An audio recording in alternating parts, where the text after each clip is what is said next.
Tom Hanks was in London for only a few days. Quick visit, press junkets, a charity event, some tea with a duke whose name he couldn't quite remember. The usual. Fame had long since eroded the novelty of aristocracy. But there was something else that still amazed him even after all these years: the royal guards. They stood still as statues outside Buckingham Palace, unwavering and expressionless. Despite tourists' flailing arms, mocking salutes, or absurd attempts at making them laugh. Tom had seen a video once, an influencer dancing like a lunatic in front of one. The guard never moved. That kind of restraint fascinated him. That afternoon, after his last interview, Tom found himself near the palace, incognito under a cap and scarf. A light drizzle coated the air, as if London refused to ever be fully dry. He walked slowly, eyes scanning the familiar crimson uniforms and tall bearskin hats.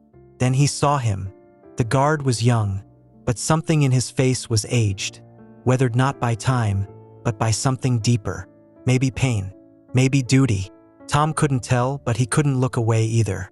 He watched the guard for over 15 minutes, unnoticed, until the change of post began. And that's when something peculiar happened. The young guard, finally off duty, stepped down with a quiet sigh. As he disappeared behind the side gate, Tom felt his feet move, curiosity overpowering etiquette. He followed, not close enough to be noticed, not close enough to be creepy, he hoped. The man walked with slow purpose through the winding alleys behind the palace. No guards followed him, no security, just a single man with a duffel bag and the posture of someone carrying invisible weights. Tom followed him onto the tube, through South London, past fading brick buildings and graffiti tag stations. They arrived at a neighborhood that felt forgotten, where the city no longer glimmered and the air felt tired. Finally, the man turned down a side street and unlocked the door to a narrow flat wedged between two shuttered shops. Tom stood across the street, hands in his coat pockets, watching. There was no driveway, no car, one small window with fraying curtains. This man, who stood in silence before royalty and tourists alike, returned every day to this. Something inside Tom twisted. Tom didn't leave. He stood under the glow of a flickering street lamp for almost 10 minutes, staring at the narrow flat. Something about the entire scene tugged at him, not just the modesty of it, but the contrast. How could a man who represented the face of British tradition live in a place that looked nearly abandoned? He crossed the street. There was no name on the buzzer, just flat 2B printed in fading ink. He didn't press it. He couldn't. What would he even say? "Hi, I'm Tom Hanks. I followed you because your silence moved me?" Instead, he wandered back toward the main road, head down. But his mind wouldn't let it go.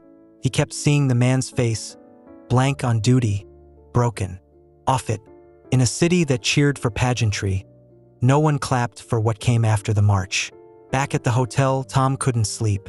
He flipped channels, checked emails, scrolled news headlines. None of it helped.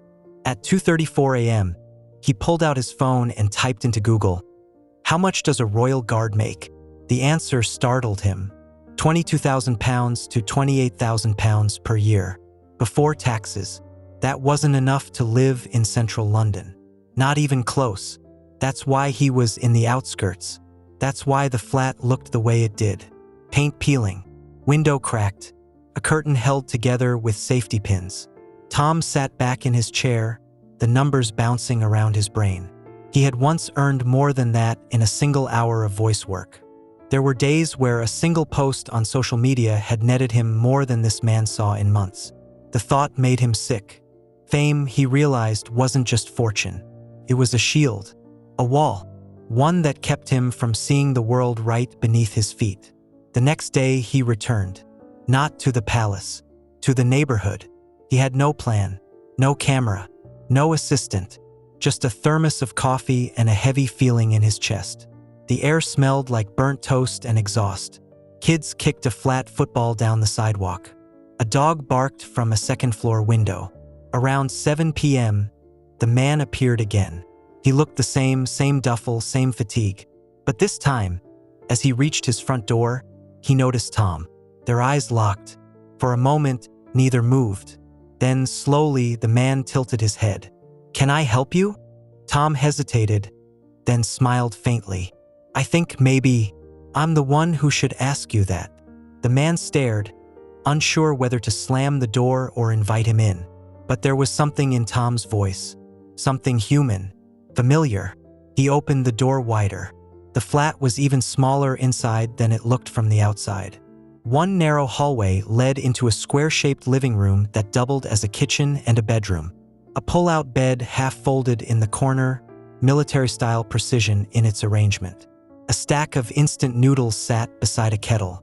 No television, no photos, no clutter, just survival. The man motioned toward a wooden chair with a cracked leg. "Sit if it holds," he said dryly. Tom sat. The man moved quietly, putting the kettle on without asking. "I don't get many visitors," he said, "especially not American movie stars." "I didn't come to be a movie star," Tom said. "I came because you stood there, and you didn't move, and I couldn't stop thinking about what happens after." The man didn't answer right away. The kettle hummed. People don't usually care about the after. They care about the spectacle, the show. Tom nodded. "That's exactly it. We see the hats, the steps, the ceremony. But not the person, not the flat, not the fact that you've probably had to choose between heating and groceries this month." The guard let out a breath, half laugh, half something else. "You're not wrong." He handed Tom a chipped mug of tea. No sugar, no milk, just hot water and a thin bag of Earl Grey. "I'm Thomas," the man said. "Yeah, I know, funny." Two Toms. Ironic. They sat for a while without speaking. The walls didn't echo, they absorbed. The silence was not uncomfortable, just dense, like it had lived there longer than either of them. Eventually, Thomas spoke. "You want to know why I still do it?" Tom looked up. "Because my father did. And I thought, maybe if I stood there long enough, if I held myself still enough, maybe I'd matter too. Maybe someone would notice." Tom set his mug down. "Well, someone did." Thomas looked at him, searching for insincerity. He didn't find any. "You know what it's like?" Thomas said softly. "It's like being a monument. People take photos, but they never ask who built it or why it stands where it does." "That's a hell of a metaphor," Tom murmured. "It's not a metaphor," Thomas replied. "It's my life." Tom leaned forward. "If you weren't a guard, what would you be?" Thomas blinked. No one had ever asked him that. "I don't know," he said after a long pause. "A teacher, maybe.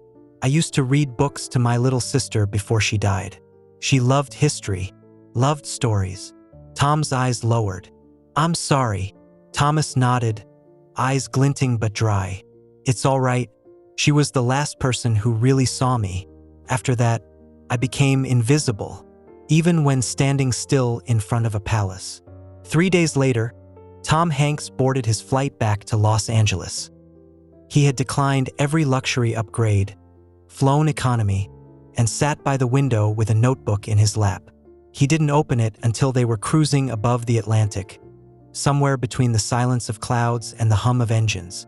That's when he began to write. He wrote about a man who stood still, not because he was ordered to, but because no one ever told him he was allowed to move. He wrote about a flat where the walls held more stories than bookshelves ever could. He wrote about a quiet kind of dignity, the kind that doesn't scream or demand applause or sell out stadiums. And when he landed, he didn't go home. Instead, he called his agent, told them he wanted to produce a short film. No budget cap, no press tour, just a story. One story, about a man named Thomas. Back in London, Thomas returned to duty, but something had changed. Not in his uniform, not in the shift, but in his posture. He stood taller, but not stiffer. He didn't hide behind stillness anymore, he commanded it. Tourists came and went. Cameras clicked. Children laughed. But Thomas wasn't invisible. Not anymore. Not to himself. Weeks later, a package arrived at his flat. No note, just a DVD and a letter. The film was simple, just 8 minutes. No actors, no dialogue, it was him, standing, breathing, existing. The final scene showed the palace gates from across the street. And there, in voiceover, Tom's voice, there are people who perform for the world, and then there are those who carry it, one silent step at a time. This is not a tribute. It's a thank you for the ones who stand still, so others may keep moving. Thomas watched it alone, then again with the neighbors he never used to speak to, then again with a group of school kids his sister once tutored. The film spread, quietly, organically. People began to ask questions about wages, about stories, about the lives behind the silence. A year later, Thomas left the Guard, not in bitterness, but in peace. He took a teaching job in a local school. History. The first story he told was about the Royal Guard, not the one in textbooks, the one who was finally seen.